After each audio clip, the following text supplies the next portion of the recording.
আমার গাড়ি আছে। যাওয়া হইব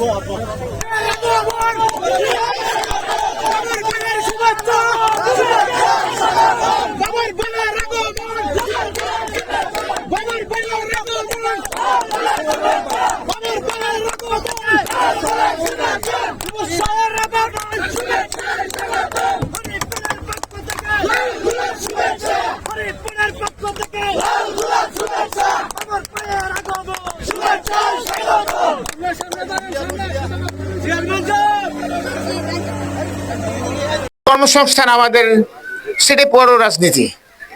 বিএনপির রাজনীতি, আমার রাজনীতি, আমার দলের রাজনীতি।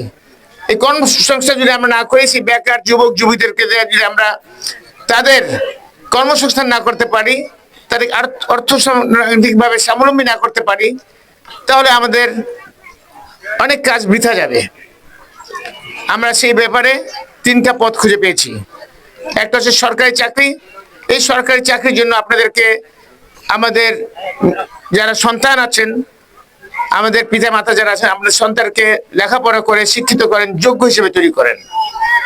তারা যদি শিক্ষিত বা যোগ্য না হয়, এই প্রতিযোগিতামূলক রাষ্ট্রে এই প্রতিযোগিতায় টিকতে পারবে না, এবং তাকে রিটেনে এবং ভাইভা পরীক্ষা পাস করতে হবে, এবং সেটার জন্য আপনাকে যোগ্য হইতে হবে। পড়াশোনা করে, লেখাপড়া করে আপনি নিজেকে যোগ্য করে তৈরি করেন, তাহলে আপনি সরকারি চাকরি পাওয়ার ন্যায্যতা এবং যোগ্যতা অর্জন করবেন।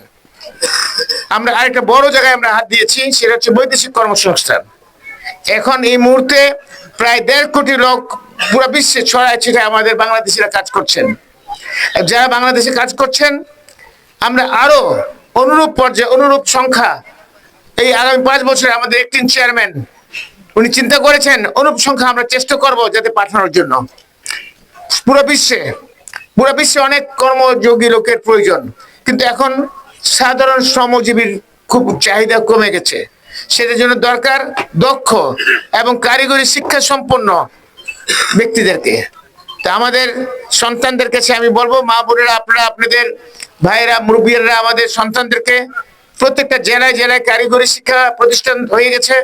সেই কারিগরি শিক্ষা প্রতিষ্ঠানে যার যেখানে নেক আছে, কেউ ইলেকট্রিশিয়ান, কেউ মেকানিক, কেউ আপনি ড্রাইভার বা ওয়েল্ডার, যার যেখানে নেক আছে, সেই শিক্ষা প্রতিষ্ঠান থেকে অন্তত 6 মাসের ট্রেনিং নেক এবং সেই ট্রেনিং এর সার্টিফিকেট নোক, যাতে করে যখন ডিমান্ড আসবে আল্লাহর রহমতে আমরা যাতে সেখানে সেই ডিমান্ডের আমরা পূরণ করতে পারি।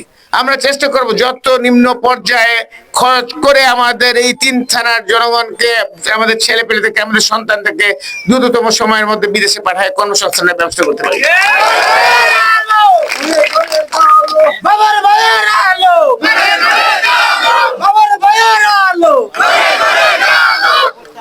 আমাদের একটা পরিবারের একজন সন্তান যদি কোনোভাবে একটা বিদেশে যায় অথবা সরকারি একটা চাকরি পেয়ে যায়, তাহলে সেই সরকারটা কিন্তু স্বাবলম্বী হয়ে যায়, পরিবারটা স্বাবলম্বী হয়ে যায়, একজন আরো 2-3 জনকে টানতে পারে। সুতরাং সেটা আমাদের লক্ষ্য। তো আপনারা আমাদের সন্তানদেরকে সেভাবে শিক্ষিত করেন, কারিগরি ভাবে শিক্ষা দেন এবং লেখাপড়ায় শিক্ষিত করেন, যাতে আমরা সেইটাকে ব্যবহার করতে পারি। আরেকটা হচ্ছে ব্যবসা বান্ধব। ব্যবসা বান্ধব আল্লাহ সীমা অপরিসীম। আল্লাহ পাক, আল্লাহ রাব্বুল আলামিন বলেছেন ব্যবসার সীমা অপরিসীম, এবং সেই ব্যবসায় প্রতিটা জায়গায় বিজ্ঞান এবং প্রযুক্তি চলে আসছে। বিজ্ঞান এবং প্রযুক্তি নির্ভর ব্যবসা বান্ধব হয়ে গেছে। সে যেই ব্যবসা করেন, আপনি মাছের চাষ করেন, দেখবেন সেখানে বিজ্ঞান প্রযুক্তি। যদি বিজ্ঞান প্রযুক্তি নিয়ে ব্যবসা করেন এবং শ্রম দেন, যেটাই করেন সেখানে আল্লাহ পাকের রহমতে আপনি লাভবান হবেন।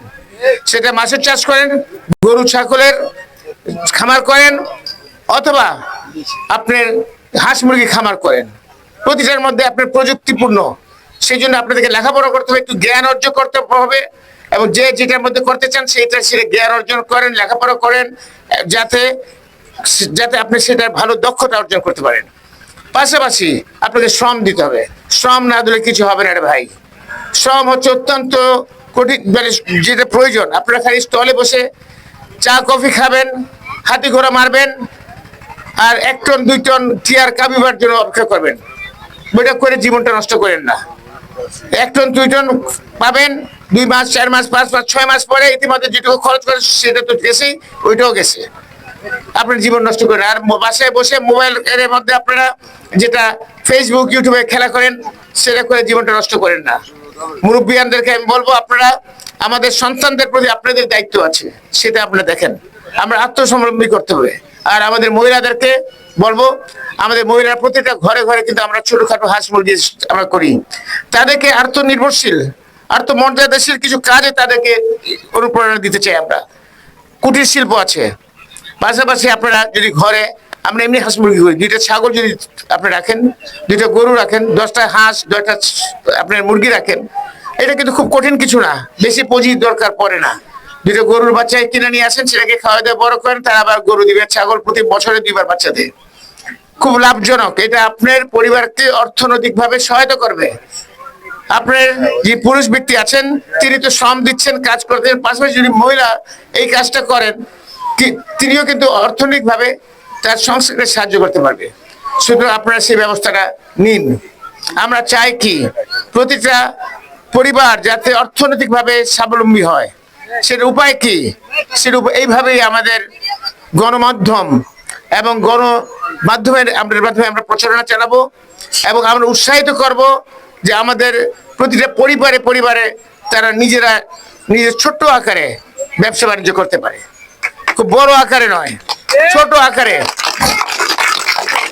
এবং আস্তে আস্তে যখন সফলতা আসবে তখন আস্তে আস্তে বড় হন আপনারা, ইনশাআল্লাহ তাআলা আপনারা একদিন বলবে। আমরা যে অর্থনৈতিক স্বাবলম্বী বলছি সেটা আমরা বলতে চাচ্ছি যে প্রতিটা পরিবারে একটা যদি টেলিভিশন কিনে, একটা যদি ফ্রিজ কিনে, তাহলে বলবো যাবে সেই পরিবারটা স্বাবলম্বী হয়ে গেছে। সেটা কিভাবে সম্ভব? যদি তার যেই খোরাকি দরকার পড়ে, অন্যান্য খরচপাতি দরকার, এটা পরবর্তী কিছু টাকা সঞ্চয় করতে পারে, তখনই কিন্তু একটা টেলিভিশন কিনতে পারবেন, একটা রেফ্রিজারেটর কিনতে পারবেন, তখন কিন্তু এইভাবে কিনা পুরো দেশ স্বাবলম্বী হয়ে যেতে পারে। সেটার জন্য আমরা উৎসাহিত করছি। আমরা এই সামাজিকভাবে এটা আন্দোলন করতে চাচ্ছি। অর্থনৈতিক মুক্তি দেশের মুক্তি, এবং এই অর্থনৈতিক মুক্তির জন্য আমাদেরকে মুরব্বীদেরকে আমরা যারা আছি আমরা সব মিলিতভাবে কাজ করতে হবে, আপনাদেরকে উৎসাহিত করতে হবে। আরেকটা কথা বলবো, আল্লাহর হক আদায় করতে হবে। আল্লাহর হক কি ভাইরা বলেন না? 5টা ফরজ, 5 ফরজ আল্লাহ পাক আমাদেরকে দিয়েছেন, পবিত্র কোরআন মজিদে লিখে দিয়েছেন, বলেছেন রোজা, নামাজ, হজ, যাকাত এবং কলেমা। এই 5 ফরজের জন্য আল্লাহ পাক বলেছেন সমস্ত পিতামাতা তার দায়িত্ব হচ্ছে সন্তানদের প্রতি, যে আপনারা আপনাদের সন্তানদেরকে শিক্ষা দেন, যাদের সন্তানরা এই আল্লাহর ফরজ আদায় করে। প্রয়োজন পদে আপনারা প্রহার করেন, আপনাদের কি হক আদায় করবেন না? কি মা বোনেরা বলেন, আদায় করবেন? এটা কি আল্লাহ প্রদত্ত ঈমানি দায়িত্ব আমাদের। সেই জন্য আপনারা আপনাদের সন্তানদেরকে আপনারা এই শিক্ষাটা ছোটবেলা থেকে দিতে হবে। একদম ছোট বাচ্চা কালের থেকে তাদেরকে শিক্ষাটা দিতে, তারা যাতে বড় হলেও তারা এটা জারি রাখতে পারে। এটা আল্লাহর হক। আমরা যদি এটা করি দেখবেন তারা বদ পথে যাবে না, তারা সঠিক পথে থাকবে। আরেকটা কাজ আমরা করতে চাই, সেটা হচ্ছে আমরা সামাজিক আন্দোলন করতে চাই। কিভাবে সেই সামাজিক আন্দোলন? আমার মোহনগঞ্জ, মদন, খালিয়াজুড়ি এই 3 থানায় কোনো মাদক এবং জুয়া চলতে পারবে না। আছেন আপনাকে আমার সাথে আছেন না? ভয় পান? পারবেন? সাহস আছে? আপনারা যে মদন 3 থানার মধ্যে যেখানে মাদক সেবী, মাদক ব্যবসায়ী আর জুয়ারিকে পাবেন, ধরে ফেলবেন, পারবেন ধরতে? ধরে কি করবেন? বাইরে ফেলাবেন, রশি দিয়ে বাইরে ফেলবেন। তারপর কি করবেন? উত্তম মধ্যম দিবেন, বেশ কিছু উত্তম মহব্বত দিয়ে তাকে থানায় দিয়ে দিবেন। পারবেন না? আমার দল, আমরা তো আপনার সাথে আছি।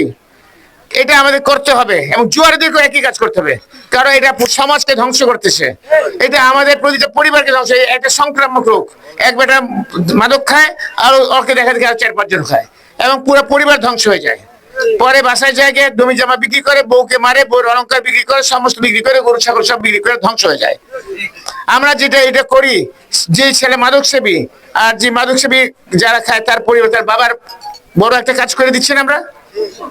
সেইকে যদি 2-3 বার যদি আপনারা ধরে পিটনা দেন আর থানায় দেন, এবং সে যখন মাদক পাবে না, মাদক খাইতেও পারবে না, সে কি ভালো হয়ে যাবে না? এবং সে পরিবারকে ভালো থাকবে কিনা? এটা কি আমাদের ইমানি দায়িত্ব না? এবং আল্লাহ পাক 2টা হারাম করেছেন, জুয়াকে হারাম করছেন, মাদককে হারাম করছেন। এটা আল্লাহ পাকের দেওয়ার দায়িত্ব রে ভাই। আমরা এটা করব? আপনারা সাহস পান? এটাকে ওরা লুকায় লুকায় মাদক খায়।